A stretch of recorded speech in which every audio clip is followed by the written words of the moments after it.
Flagler losing 4-2. Emma, and today we have Emma Carter, who is a junior. Emma, your first collegiate goal against the #2 team in the nation, how did you feel? Really good. It was something that I didn't even think would happen, but once I scored that goal, our whole entire team was like, we can do this. Like, Coach Kerry is always telling us, you know, we can do hard things, and we came out here and held the #2 team in the country, so that's a big win for us. Emma, what was going through your mind after you scored that goal? I was like, what? I turned to all my teammates and I was like, oh my gosh. And the first thing someone told me was like, we can do this. Like, you know, it's very hard coming from my freshman year all the way to this year. We've come such a long way. And Coach Kerry has been there every step and has encouraged us all the way through the season. So I'm very happy for this team and all the girls. This is a really big stepping stone for us going into the next few conference games. After you scored that goal, it was a huge turning point in the game. You know, first goal of the game against the #2 nation. How do you think your team reacted to that goal?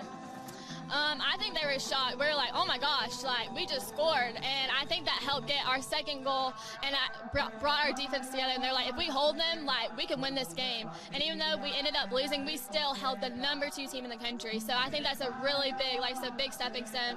And that just goes to show that we are not the same team and that, you know, other teams better watch out. Yeah, so we look forward to watching your other games. Thank you for talking to me, and have a good rest of the night.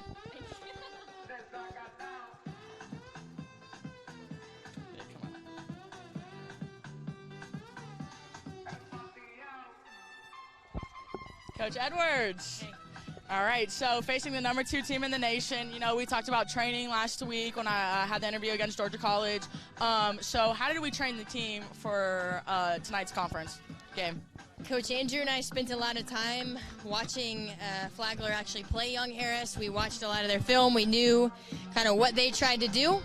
And, you know, that's what we worked on in training this week. And I think the girls did a really good job of taking the scout that we gave them and applying that. We knew that they send a lot of numbers forward so that they would be very vulnerable on the counterattack. And we hit that 2 or 3 or 4 times, and we got chances from it. So, you know, after having 2 games back-to-back where we haven't necessarily got a shot on goal, it felt really rewarding, I think, for them that they buy into the process and continue to do what we're asking them to do, that they're going to get their chances as well. Yeah, so speaking of goals, Emma Carter had her first goal, collegiate goal. How do you think the team was playing really intensified during the game? How do you think that intensified the team to go on as the rest of the game? I think it gave them the belief, you know, having our captain go and score a great goal for you, I think gave the team energy that, again, you know, if they do what we're asking them to do, that they'll find their reward at some point, so. Well, way to hold the #2 team in the nation, 4-2. Thank you, and good luck on your next match. Thank you.